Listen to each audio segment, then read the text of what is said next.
Right, notice, no battery. Got a fuel pump, not running. Better connect the crank signal up again, eh? Otherwise this could be a failure. Right, crank signal.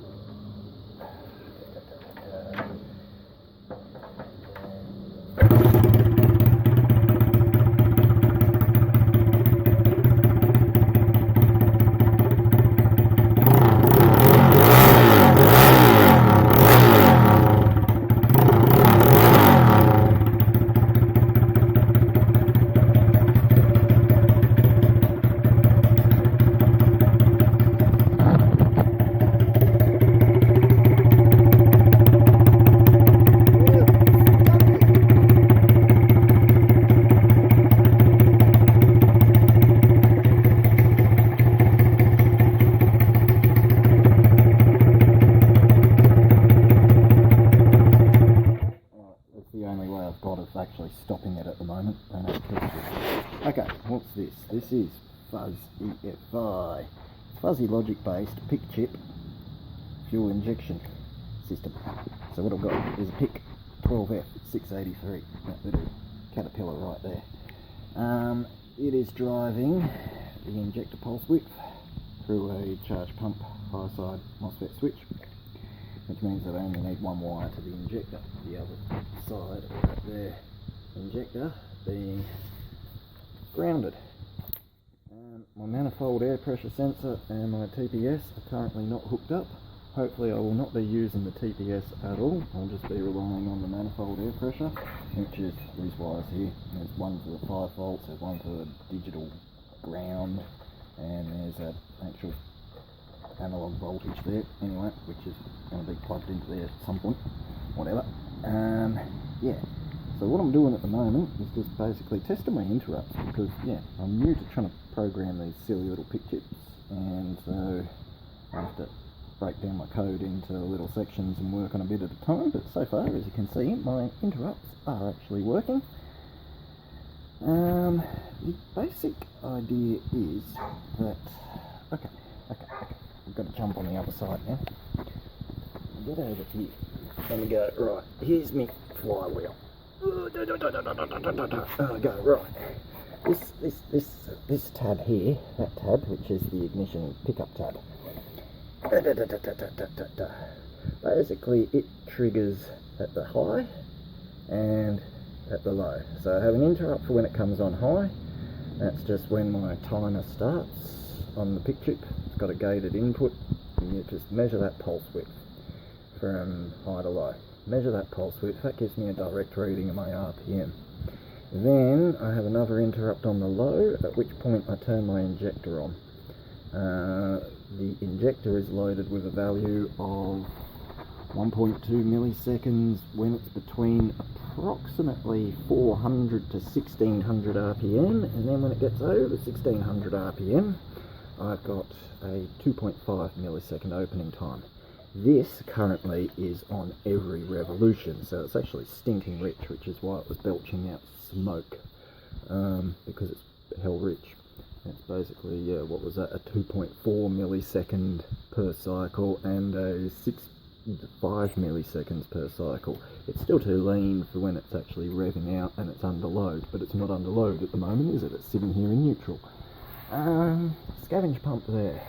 I call it a turbo because, well, the turbo's sitting there.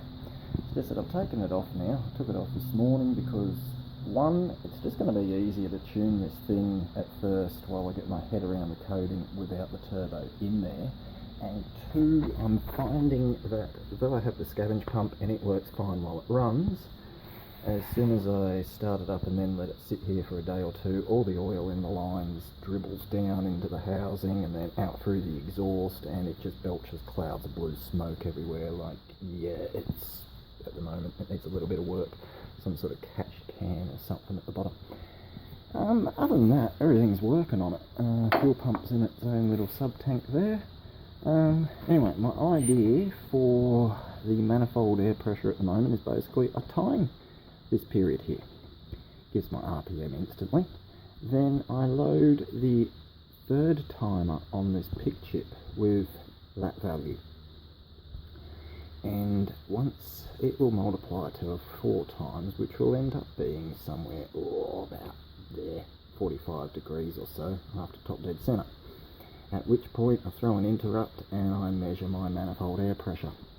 I then repeat that process, and again I get one there which is 90 degrees or 120 degrees. I'm not being overly critical here. As long as I can measure when the throttle's closed, you get a really abrupt spike, so I want to be able to measure the difference between my manifold air pressure on each stroke. So that way I can tell if it's on an intake stroke or the power stroke, and that way I can inject only on the intake stroke. Until the fuel requirements, the pulse width of my injector, and the RPM get to that point where I have to inject on every stroke, which will be roughly somewhere about 6,000 RPM depending on the load. If I'm at full throttle at a lot of load, then I run a low fuel air ratio, quite rich, so you can get down to like 8:1 or something. But for about 12:1, I need approximately 10 millisecond open time on the injector, that being an 80 gram injector. I have a 128 as well, and it needs about 7.5 milliseconds, give or take, for 12:1 air to fuel ratio. That means that at about 6,000 RPM, you have 10 milliseconds per revolution. I also still have to think of the dead time and the duty cycle of the injector, that being that there's almost a millisecond of dead time and there is an 85% duty cycle, so I can actually only open it for 8.5 milliseconds at 6,000 RPM, where I need to open it for at least 10 milliseconds. So at that point I have to actually start opening it on every revolution. Hopefully that makes sense. When it's idling, when it's throttle closed, when it's cruising, you've only got to open it once. But anyway, I've got to figure out a way to get a decent manifold air pressure sensor so I can actually work on my air to fuel ratios, and I also need to work on a way to get it to only inject on the intake stroke until necessary.